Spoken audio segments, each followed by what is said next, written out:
Assalamualaikum warahmatullahi wabarakatuh. My name is Muhammad Amshah bin Muhammad Azhan, number matric 2X1604. Today I will like to present about does Nusyuz wife get matrimonial asset.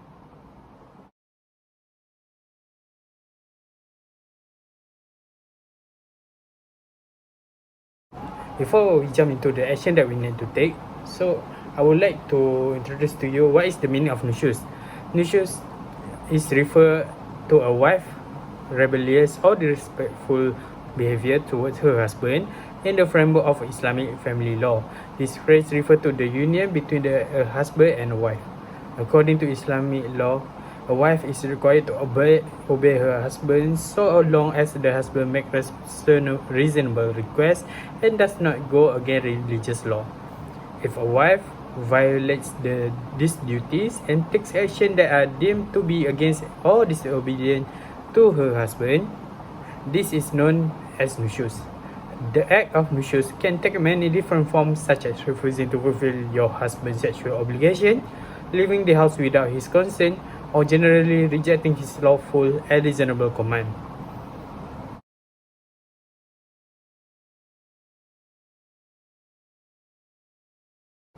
Next, we move on to does Nusyuz's wife get the matrimonial asset? First, the Islamic Family Federal Territories Act 1984 Act 303 is a statute that governs matrimonial property in the context of marriage in Malaysia.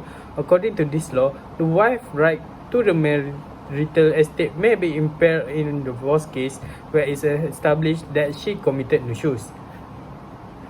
According to Malaysian law, marital property is anything that her husband or wife has obtained during the marriage, whether the through work, salary, investment, or other means. Matrimonial assets are essentially regarded as joint possession of the husband and wife.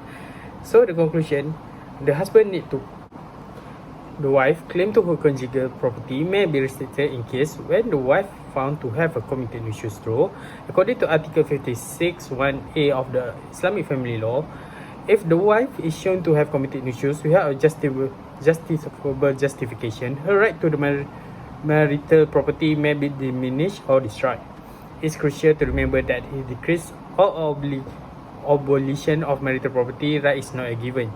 The judgment and wisdom in making this judgment will be determined by the fact of the specific case, as well as interest and welfare of the parties, before rendering the determination about the division of marital property.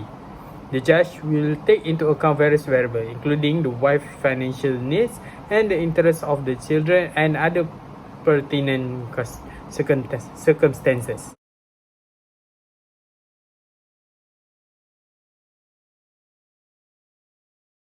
Now we move to the recommendation. In order for us to avoid this to happen to our marriage, first, we need to consider using mediation as a starting point.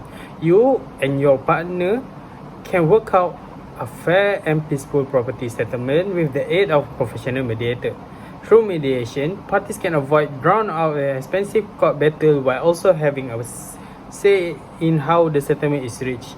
Next, try to come a fair property for partition arrangement with your partner. Both sides may have to make concession on this. Talk carefully and freely, and think about seeing a qualified attorney or other legal advisor to make sure your rights and interests are safeguarded.